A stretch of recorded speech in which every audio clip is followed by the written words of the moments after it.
Cara, assim, ó, 2019, né, foi esse filme, né? E tinha uma expectativa muito grande por causa do... Pô, que nem o diretor de fotografia da entrevista, disse assim, pô, é muito difícil eu pegar no mesmo plano, eu pegar o Brad Pitt e o Leonardo DiCaprio, né, assim, na mesma, né, e tal. E, cara, só o Tarantino consegue isso aí. Os caras, tipo assim, tu vai fazer um filme, né, o Leonardo DiCaprio vai ser... Brad Pitt, você vai ser o coadjuvante do Leonardo DiCaprio. Cara... Os caras falam, foda-se, vou ser o que você quiser que eu seja. Só o Tarantino, cara. Os caras não... Né? Isso, desculpa, Michael, tem uma outra coisa que ele fala, que o Joe Rogan tava conversando com ele, e ele fala que no período antes de ele fazer sucesso e tal, ou quando ele tava crescendo, ele pensou assim, cara, em algum momento minha vida vai dar alguma coisa ruim. Tipo, quando ele começou, ele veio o Cães de Aluguel e tudo, ele começou a crescer, ele falou, tá, uma hora o mundo reajusta, o pêndulo, uma hora ele volta. Isso. Ele falou, só que não voltava. E daí ele falou que facilitou muito ele negociar com as empresas, com a Miramax, porque eu não perguntei isso, né? Mas eu vi ele falando, os atores estavam do lado dele. E ele falou assim, quando eu tinha os atores do meu lado, os próprios, as produtoras, as companhias, elas percebiam... Ele falou, ali eu percebi que eu tô numa zona segura. Em que assim, eu cheguei num nível que se eu falasse, ou tu faz da forma que eu quero... ou eu saio. E se eu saísse, os atores não iriam fazer o filme também. Ele falando, eu falei, porra, tá aí o negócio do ego do cara. Mas ele falou com uma clareza que assim, tu fala assim, não, tá bom. Eu acredito que é o que tu tá falando. Ele assim, cara, os caras assim, ó, eu acredito que tudo que um ator quer, em algum momento fala assim, cara, eu fiz um filme do Tarantino. Porque como a gente já conversou hoje, né, o cinema hoje tá muito ruim. O cinema de entretenimento, assim, né? Ele tá muito igual, tá muito, né? Tá muito efeito especial.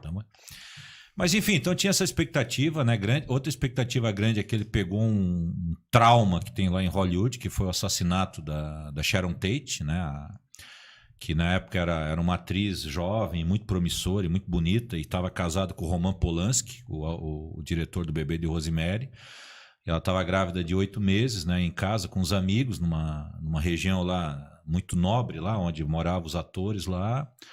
E os caras, isso é real, né? Os caras entraram lá e, né, passaram fogo, faca e tudo, e foi um horror aquilo lá, né? Ali o pessoal diz, ali foi o final, foi em 69, né? Foi duplamente o final dos anos 60, o movimento hippie, tudo isso aí meio que acabou com esse assassinato aí, né, e tal. E aí quando o Tarantino ele anunciou, e vários filmes oportunistas sobre esse caso foram feitos, né? E quando o Tarantino ele falou que ele ia fazer esse filme, todo mundo fica, ai meu Deus, Tarantino, porque o Tarantino, sangue, sangue. Aí pensaram que ele ia filmar o cara lá dando uma facada na barriga da grávida, aquela coisa. Quando eu escutei isso, eu já pensei, quer ver como ele vai fazer o filme sobre o assassinato sem mostrar o assassinato, como lá a luta de boxe, como as outras coisas lá. Tu fala um exemplo do corte de orelha, não fala nos teus vídeos? Do corte de orelha do Cães de Aluguel, que não mostra o corte, né? Eu já comecei a pensar desse jeito assim. E aí o que ele fez? Ele fez uma coisa muito mais interessante.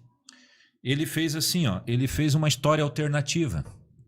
Então ele mostra o Leonardo DiCaprio, que é o Rick Dalton, que é um ator de seriados de Bang Bang da TV americana, que está em decadência. Esse cara está em decadência. Agora ele saiu de ser o protagonista, ele começa a fazer o papel do vilão.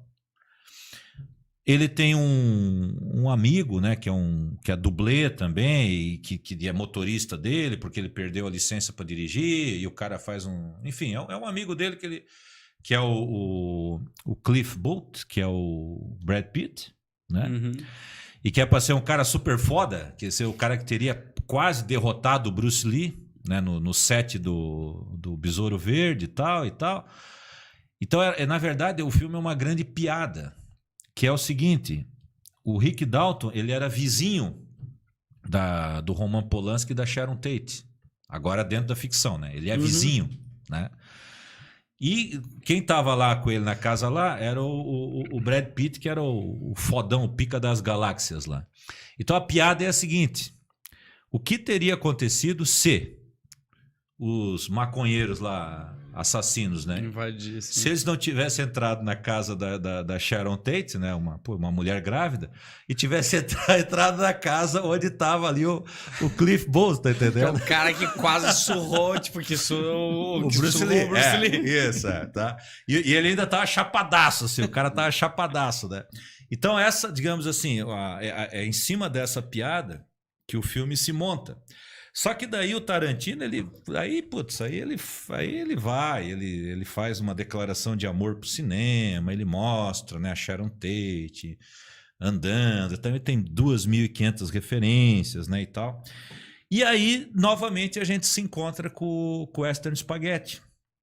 Porque daí o que acontece? O Rick Dalton, ele tá numa decadência, tão decadência, que o agente dele chega e diz o seguinte, cara, agora você tem que ir para a Itália fazer filme de Bang Bang na Itália. Aí ele diz assim, mas que porra é essa, cara? Como é que eu vou fazer filme de Bang Bang na Itália, cara? Eu sou um astro-americano e não sei o quê, não sei o quê. E aí o outro explica para ele, né, que o grande esquema dos atores americanos assim médios ou em decadência era justamente filmar na Europa, né? Porque foi a tendência desse momento, né? E aí o agente dele diz assim, ele está com o telefone num restaurante, né? Que é o Al Pacino, né? O agente dele diz assim, olha, você vai fazer um filme com ninguém menos que o Sergio Corbucci. Que do cara. Sérgio Corbucci? Quem é Sérgio Corbucci? Né?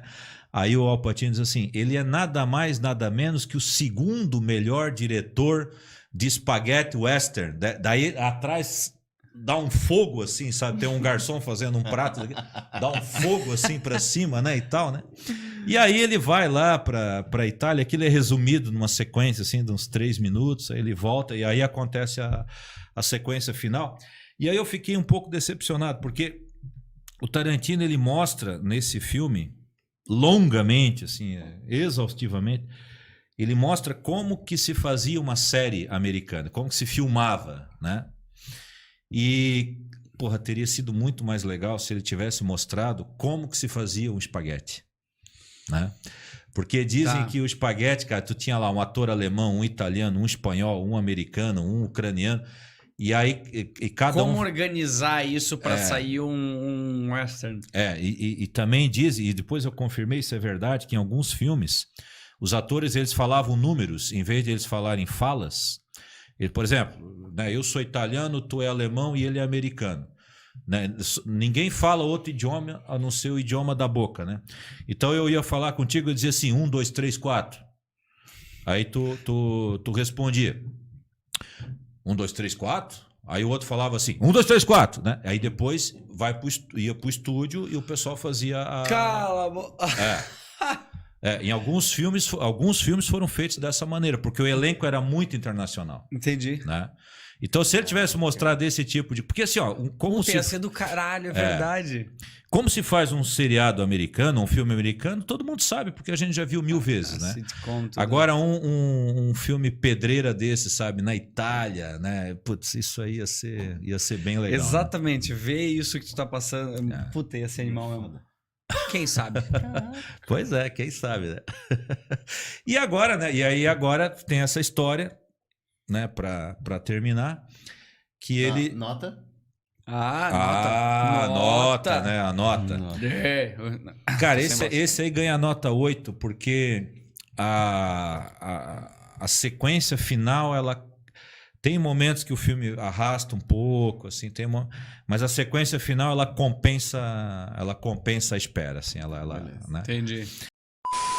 Fala, Sapiens, gostou desse corte? Então curte, se inscreve, compartilha, nos segue nas nossas redes sociais, que isso ajuda bastante a esse conteúdo chegar a mais pessoas. É isso, valeu!